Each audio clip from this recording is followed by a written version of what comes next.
Ai kato moro! Mä oon Aarne Horisontti Groupilta ja mä oon nyt Lahden Ahtialassa osoitteessa Vilanderikatu 6.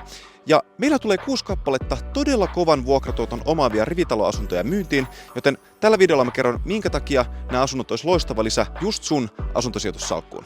Eli täällä Lahden Vilanderin kadulla me ollaan Ahtialassa, ja Ahtiala on siitä hyvä paikka, että se on luonnonläheinen, perheiden suosima alue.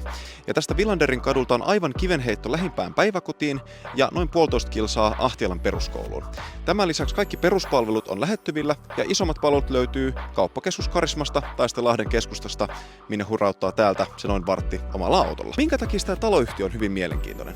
Eli tämä on 1990 valmistunut rivitalokohde, sijaitsee Lahden kaupungin vuokratontilla, jossa vuokrasoppari on vielä 2040 vuoteen saakka aikaa. Ja vaikka tämä on vuokratontilla, niin silti tämä hoitovastike on vain 3,30 € per neliö, mikä takaa sen, että näissä asunnoissa on todella kova vuokratuotto ja positiivinen kassavirta. Myyntiin tulevat asunnot on 48 ja 60 neliöisiä kaksioita ja 78-80 neliöisiä kolmioita.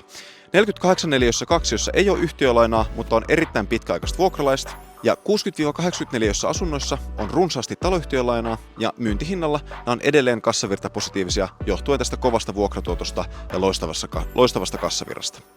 Ja moni kysyy multa usein, että Aarne, että minkälainen on hyvä sijoitusasunto? Ja mä sanon, että se on sellainen, mikä menee helposti vuokralle, siellä on pitkäaikaisia vuokralaisia ja sen asuntotyypin vuokrakysyntä on tasasta tai kasvavaa. Ja tässä kohteessa yhdistyy nämä kaikki. Joten jos sä haluat ostaa asuntoja, jotka sijaitsee luonnonläheisyydessä, perheiden suosimalla alueella, kovalla vuokratuotolla, hyvällä kassavirralla, oo muuhun yhteydessä, niin katsotaan löytyisikö tästä sulle sopiva sijoitusasunto sun asuntosijoitussalkkuun.